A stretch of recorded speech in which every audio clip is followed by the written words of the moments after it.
तो आप सभी लोगों का बहुत बहुत स्वागत इस ई पाठशाला की वीडियो लेक्चर सीरीज में। क्लास 9th का चैप्टर सेकंड है कॉन्स्टिट्यूशनल डिज़ाइन। चैप्टर फर्स्ट है और इस चैप्टर के अंदर हम बात करने वाले हैं कॉन्स्टिट्यूशन से रिलेटेड। इस चैप्टर के अंदर आपको क्या क्या बताया जाएगा वो देखते हैं एक बार। अधिक जानकारी के लिए आप हमारे ऐप को ज़रूर डाउनलोड करिएगा। इस ऐप पर आपको सारी इन्फॉर्मेशन मिल जाती है।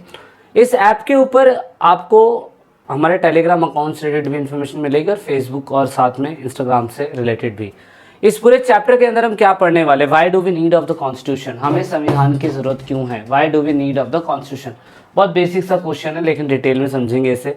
कॉन्स्टिट्यूशन कैसे बना और साथ में हमारा संविधान किसने बनाया और किस तरीके से बना, and what are the value that shape the constitution of the democratic country. मतलब हमारा संविधान ऐसी क्या वैल्यू देता है जो हमारे देश को एक लोकतांत्रिक देश बनाती है। लास्ट में once the constitution is formed can we change it later according to the changing condition। क्या एक बार हमारा संविधान बन गया तो क्या उसको दोबारा बदला जा सकता है अपनी आवश्यकता के अनुसार। ये सारी चीज़ें डिस्कस करने वाले हैं हम इस चैप्टर में। और मैं आपको बता दूं कि इस चैप्टर के अंदर हम संविधान का कंपैरिजन कर रहे हैं किससे, हम संविधान का कंपैरिजन कर रहे हैं दो कंट्रियों से। कॉन्स्टिट्यूशन तो हमारे भारत के अंदर भी बना था और हम बात करने वाले हैं इसके साथ साउथ अफ्रीका के बारे में। साउथ अफ्रीका ये वही जगह है जहाँ पे गांधी जी अपनी लॉ की पढ़ाई करके साउथ अफ्रीका में एक आंदोलन चलाया था उन्होंने, नॉन कॉपरेशन मूवमेंट। और उस नॉन कॉपरेशन मूवमेंट का इस्तेमाल करके जब भारत में आए और जब अंग्रेज़ों को भगाया उन्होंने तो उस चीज़ का फ़ायदा गांधी जी को हमारे देश में हुआ। तो फर्स्ट ऑफ ऑल आपकी एनसीईआरटी ना आपको डायरेक्टली इंडिया के बारे में नहीं पढ़ाती है, आपको पढ़ाती है democratic constitution of south Africa, दक्षिणी अफ्रीका में लोकतांत्रिक संविधान। मतलब आपको ये जानना ज़रूरी है कि दक्षिण अफ्रीका के अंदर संविधान किस प्रकार से आया। लड़ाई उड़ाई हुई, दंगे हुए, लोगों को मारा गया, रंगभेद के खिलाफ, ये सब कहानी नहीं बताने वाला मैं डायरेक्टली आपको ये चीज़ बताने वाला हूँ कि एक ऐसा व्यक्ति नेल्सन मंडेला जिसने 26 या 29 साल जेल के अंदर बिताया और जेल के अंदर बिताने के बाद भी एक पूरे के पूरे साउथ अफ्रीका जैसे देश को एक स्वतंत्र देश बनाया और उसको संविधान दिया और वहाँ के लोगों को अधिकार दिए। उनके द्वारा लिखी गई एक बुक है लॉन्ग वॉक टू फ्रीडम। ये बुक अगर आपकी लाइफ में पढ़ने को मिले तो आप ज़रूर पढ़िएगा। ये बुक बहुत बेशकीमती है। एक तरीके से कहो तो जो साउथ अफ्रीका का घर, एक एक घर, उसमें आपको Long Walk to Freedom book ज़रूर मिलेगी। क्यों? क्योंकि जैसे हमारे इंडिया के अंदर गांधी जी एक प्रेरणा के स्रोत माने जाते हैं, सेम साउथ अफ्रीका के अंदर नेल्सन मंडेला एक सबसे इंस्पायरिंग लीडर है। आप इन्हें फादर ऑफ द नेशन भी कह सकते हैं साउथ अफ्रीका का। तो यहाँ पे कहानी क्या बनती है, नेल्सन मंडेला जो है लॉन्ग वॉक टू फ्रीडम में बताते हैं he and the other 7 leader were sentence to life imprisonment. मतलब कि पूरे जीवन के लिए ऐसा इन्होंने क्या कर दिया कि पूरे जीवन के लिए इनको लाइफ इम्प्रिजमेंट बोल दिया गया। मतलब जैसे हमारे इंडिया में कितना 14 साल की जेल होती है, बोला जाता है कि आपको 14 साल की सज़ा मिलेगी और आप दिन और रात आपका काउंट होगा और आप 7 साल के अंदर जेल से बाहर आ जाओगे। लेकिन यहाँ पे आजीवन कारावास इनके साथ 7 लोगों को 1964 में क्या कहते हैं, अपार्थाइड बेस्ड गवर्नमेंट के खिलाफ विद्रोह करने के लिए इनको जेल में डाल दिया गया। अब ये है क्या दोस्तों, ये है आजीवन कारावास दिया गया रंग भेद से चलने वाली शासन व्यवस्था का विरोध करने के लिए। इट मीन्स दैट उस समय 1964 की बात बता रहा हूँ। 1964 में तो हमारे इंडिया के अंदर नेहरू जी की डेथ हो चुकी थी अगर आपको याद हो, और उससे पहले गांधी जी तो 1948 में ही मारे गए थे। और यहाँ पर नेल्सन मंडेला आप देख सकते हो, नेल्सन मंडेला को उस टाइम पीरियड पे जेल हुई थी। It means that Gandhi ji इनके लिए एक प्रेरणा का स्रोत हो सकते हैं।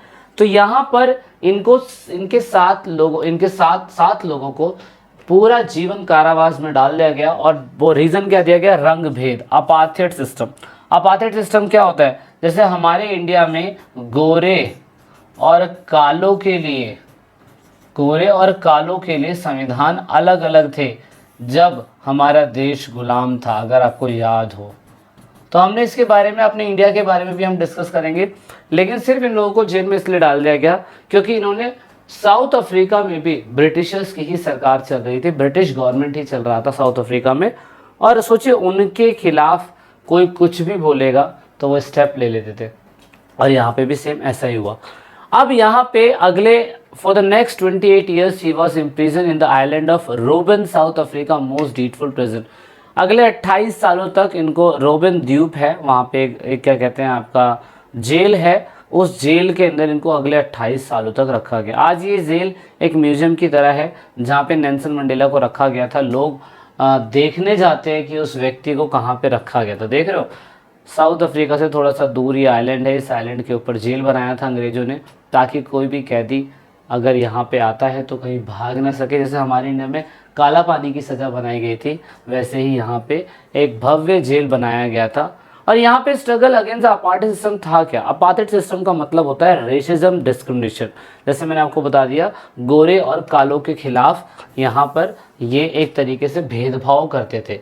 एग्जाम्पल के लिए train, bus, taxi, hospital, school, college, library, सिनेमाघर, hall, theatre, beaches, swimming pool, public toilet, ये सब पूरी तरीके से गोरे और कालों के लिए बिल्कुल अलग था। आप देख सकते हो बीच भी गोरे और कालों के लिए अलग है। मतलब एक ऐसा देश जहाँ पे गोरे और कालों के लिए सब कुछ अलग है, तो कितना ज़्यादा भेदभाव हो रहा होगा। तो ऐसे में इसके खिलाफ दक्षिण भारत में आप कह सकते हैं 1950 में ब्लैक और कलर के बीच में एक झगड़ा शुरू हुआ, रंग भेद को लेकर, अपार्टहेड सिस्टम को लेकर। और इसके लिए क्या हुआ, इसके लिए बहुत सारे वर्कर्स ने यूनियंस बनाया, कम्युनिस्ट पार्टी बनाई। बाद में आप देख सकते हो अफ्रीकन नेशनल कांग्रेस पार्टी बनी जब देश आज़ाद हो गया था, इसी पार्टी ने देश को चलाया था। और मैनी सेंसिटिव वाइट्स, बहुत सारे वाइट लोगों को भी लगा कि यार कालों के साथ बहुत बुरा हो रहा है, उन लोगों ने अफ्रीकन नेशनल कांग्रेस ज्वाइन करी। उन्होंने अपार्टहेड सिस्टम के खिलाफ चल रहे स्ट्रगल में बहुत अहम रोल निभाया। नाम एनसीईआरटी में मेंशन नहीं है। बाद में देश की आज़ादी के टाइम पीरियड पर नेशनल फ्लैग बनाया गया और उसके बाद पूरी दुनिया के अंदर एक नया देश बना और नया ध्वज लहरा 1994। कब लहरा दोस्तों? जब देश में कॉन्स्टिट्यूशन नया बना, वाइट लोगों ने पूरी पॉलिटिक्स को चेंज करवाया और ऑफ कोर्स श्वेत शासन ने अपनी नीतियों को बदल दिया, भेदभाव कानूनों को पूरी तरीके से ख़त्म कर दिया और बोला कि अब देश में नया संविधान आएगा। पॉलिटिकल पार्टीज़ को बैन कर दिया गया, मीडिया बैन हो गए उस टाइम पीरियड पे जब अंग्रेजी सरकार के खिलाफ कोई चीज़ें हो रही थी। लेकिन देखो कब तक रोका जा सकता है? 1964 में नेल्सन मंडेला जी को जेल में बंद करा गया था और 26 अप्रैल 1994 मेरा बर्थ, उस टाइम पीरियड पर नेल्सन मंडेला को जेल से निकाल दिया गया। जब जेल से इनको निकाला गया तो फिर आप देखोगे डेमोक्रेटिक राइट्स ब्लैक लोगों के लिए उस समय पे बनाए गए। उसके बाद democratic South Africa black leader appeal to fellow black to forgive the whites, और उन्होंने अपने ब्लैक लोगों को कहा कि हमें वाइट लोगों को माफ़ करने की ज़रूरत है। यहाँ अगेन गांधी जी की पॉलिसी, मतलब झप्पी करने वाली पॉलिसी इन्होंने अपनाई और ऑफ कोर्स फिर उनको भी थोड़ी सी दया आ गई कि एक बंदा पूरे जीवन जेल के अंदर काट दिया उसने। और फाइनली यहाँ पे नेल्सन मंडेला जो थे, साउथ अफ्रीका ने अपने संविधान को इक्वालिटी बेस पे सभी जाति पुरुष के लिए समानता के आधार पर संविधान बनाया। संविधान में सोशल जस्टिस डाला गया, ह्यूमन राइट्स डाला गया, फ्रीडम स्ट्रगल के हिसाब से ही ऐसा कॉमन कॉन्स्टिट्यूशन बनाया गया जो सभी लोगों को क्या कहते हैं बराबर रखे। फाइनली 1996 में जाके देश में कॉन्स्टिट्यूशन पूरा होता है साउथ अफ्रीका का, ये इंपॉर्टेंट डेट है। और 1996 के अंदर जाके साउथ अफ्रीका एक डेमोक्रेटिक कंट्री बनता है। Nobody should be excluded, no one should be treated as the demon. और उन्होंने कहा कि कोई भी देश के बाहर नहीं जाना चाहिए, किसी के साथ दुष्व्यवहार नहीं होना चाहिए, चाहे गोरा यहाँ पे रहना चाहता है तो यहाँ रहे, कोई दिक्कत नहीं है, देश छोड़ के जाना चाहता है देश छोड़ के भी जा सकता है। इस बिहाफ पे देश में आप कह सकते हैं फाइनली देश का प्रेम्बल पहले लागू होता है। आपको पता है देश का संविधान बाद में बनता है, देश का प्रेम्बल पहले लागू होता है। तो दक्षिण अफ्रीका के प्रेम्बल आप देख सकते हो लगभग हमारे देश के प्रेम्बल की तरह ही है। एनसीईआरटी की बुक आपके पास है, एनसीईआरटी की बुक में पढ़ लेना। अपने इतिहास में हुए अन्याय को स्वीकार करते हैं, अपनी भूमि पर आज़ादी और न्याय के लिए संघर्ष करने में कष्ट उठाने वाले लोगों को सलाम करते हैं, अपने देश को बनाने और विकसित करने में मदद करने वालों को अदा करते हैं और मानते हैं कि दक्षिण अफ्रीका उन सभी का जो यहाँ रहता है यहाँ की विविधता से जुड़ा है, इसीलिए स्वतंत्र रूप से चुने अपने प्रतिनिधियों के माध्यम से। मतलब बेसिक है, आप नॉर्मल पढ़ सकते हैं। ये प्रेम्बल के बारे में बताता है। ये प्रेम्बल आज भी आपको बहुत जगह रिफ्लेक्ट होगी साउथ अफ्रीका में। और फाइनली देश आज़ाद हो जाता है। अब मन में क्वेश्चन आता है हमारे, क्या दक्षिण भारत के स्वतंत्रता संग्राम से आपको भारतीय राष्ट्रीय कांग्रेस की राष्ट्रीय आंदोलन की याद आई? इन बिंदुओं के आधार पर दोनों संघर्ष की समानताएं और असमानताएं बताइए। तो भाई ये तो आपको खुद करना है, फॉलो करना है।